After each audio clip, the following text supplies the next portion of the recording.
Баршаларыңызға ассалаумағалейкум. Отан ТВ биліктің емес, халықтың қызметіне арналады. Өткен жолы ғана жақында мемлекет салафиттерді қолға алады деп едім. Ринатқа қарсы шығамыз деп біразы өздері қалай тізімделіп қалғанын білмей қалғанда секілді. Мәжілісте Қазбек Исаның мәселені ұлттық қауіпсіздік комитеті бастығына тегін жолдаған жоқ деп ойлаймын.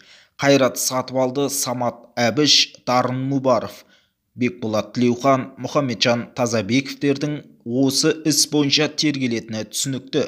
Айтпақшы, Бекеңнің қасынан шықпайтын, өзі тәрбиелеп өсірген жас сәләфиттері үнсіз қалыпты ғой. Әлде ұстаздарын лақтырды ма дейді оңғар қабден. Соңғы уақыттары елімізде жат діни ағымдарға қатысты мәселе ушыға түскенін жақсы білеміз.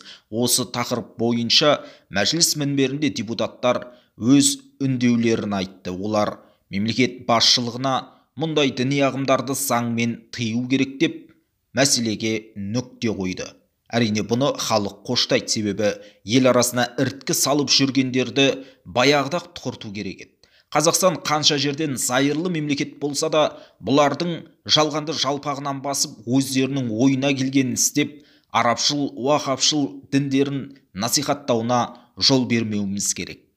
Сонымен мәжіліс депутаты Қазбек Иса мырза былай дейді.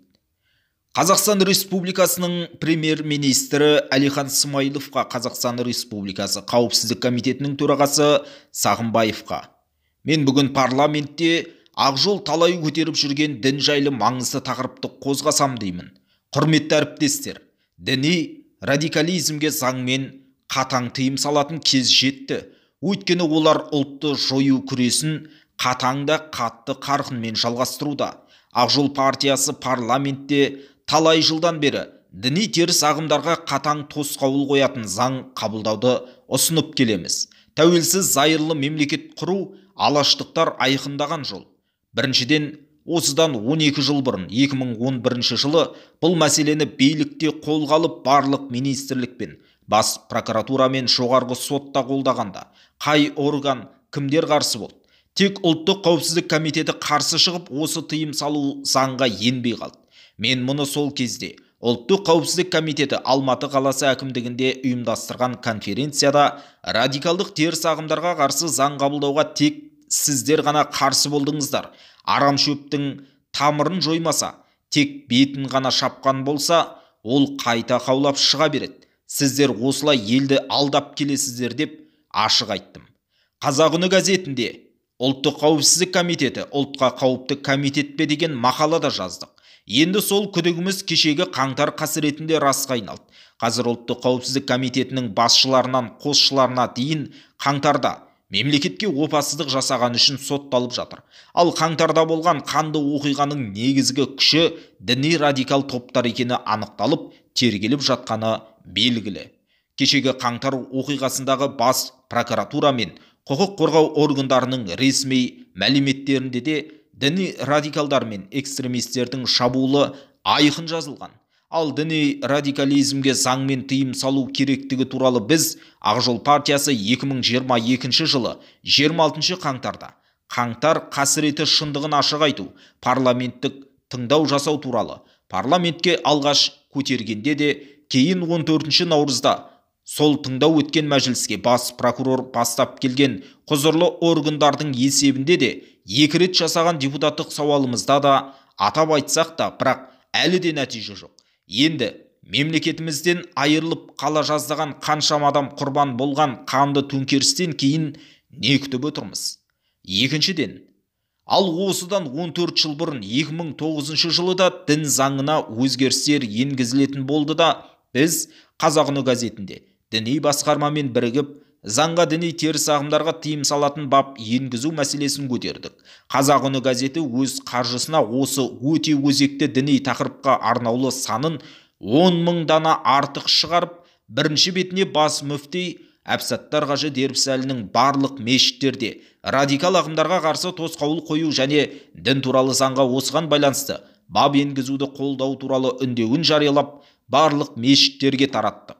Бірақ соның өзінде біздің сол кездегі солқылдақ билік осы тыйым салу бабын енгізе алмады. Басты кедергі жоғарыда атап көрсеткендей, ұлтымызға қарсы қауіпті күштерге ең бірінші тосқауыл қоюы тиіс. Ұлттық қауіпсіздік комитеті керісінше осы заңға тосқауыл қойып, қауіпті қарекет жасады.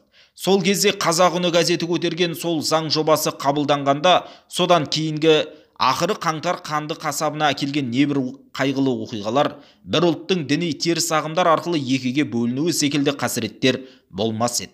Үшіншіден, кезінде академик Рахманқұл Бердібай Қазақ үні газетінде жазғандай, қазария қасіретін ұмытпайық, 7-10 ғасырларда өмір сүрген, еліне барлық діни ағымдарды кіргізген, көп дінді көп тілді ел, билеушілерінен бастап саудагерлеріне дейін өзге тілде сөйлеген Хазариядай алып түркі мемлекеті қайда қазір? Жоқ, картада жоқ, жойылып кетті. Біздің ел бұдан сабақ ала ма, жоқ па? Тағы кімнің көңіліне қарап, кімнің батасын күтіп отырамыз?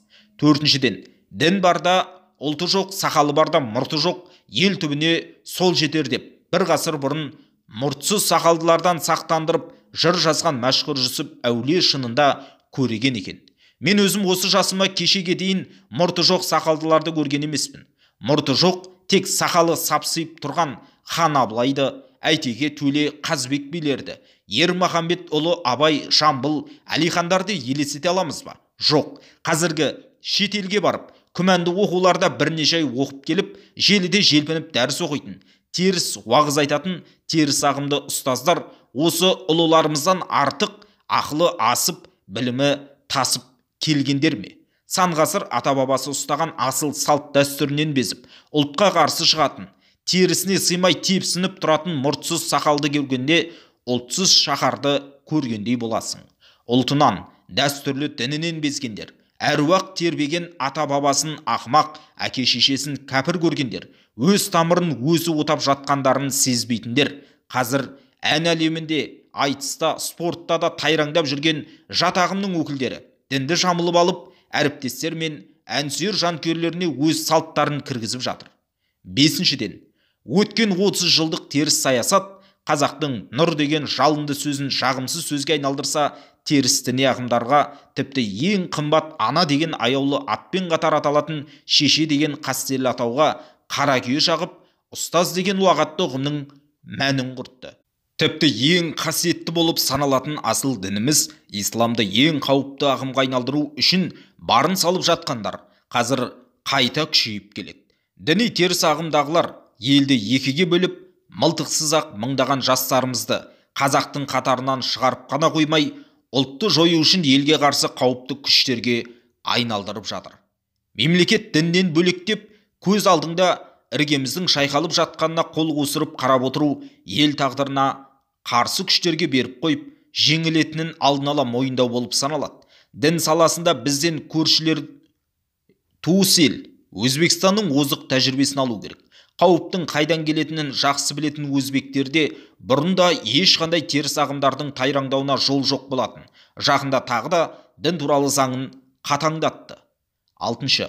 Дінге, тілге, жерге қарсы ел бұзар теріс ағымдардың бәріне заңмен тосқауыл қойылуы тиіс. Ел үшін ең қымбат ұлтқа, адам үшін ең аяулы әке-шешеге, қазаққа ең адал домбыраға қарсы шыққан харам пиғылдылардың еркін тарап жатқан ел түбіне жетер қауіпті вирусын шұғыл заңмен тоқтататын кез жетті. Ұлттық мүддеміз бен дәстүрімізге, ел ынтымағына, бірлігіне балта жауып, мемлекетке тағы да қатер төндіріп жатқан діни теріс ағымдарға заңмен қатаң тыйым салу қажет. Бұдан кейін кеш болады. Құрметпен, Ақжол фракциясының мүшелері. Ақжол депутаттарының дәл осы бастамасына сіз де қосыласыз ба? Яғни еліміздегі жат діни ағымдар, сәләфилер секілді сақалын өсіріп алып, мұрты жоқ, сапсиып жүргендерді құрту керек дегенді қолдар ма едіңіз? Төмендегі комментарийге пікір қалдырыңыз, каналға жазылып, қолдау білдіруді ұмытпаңыз.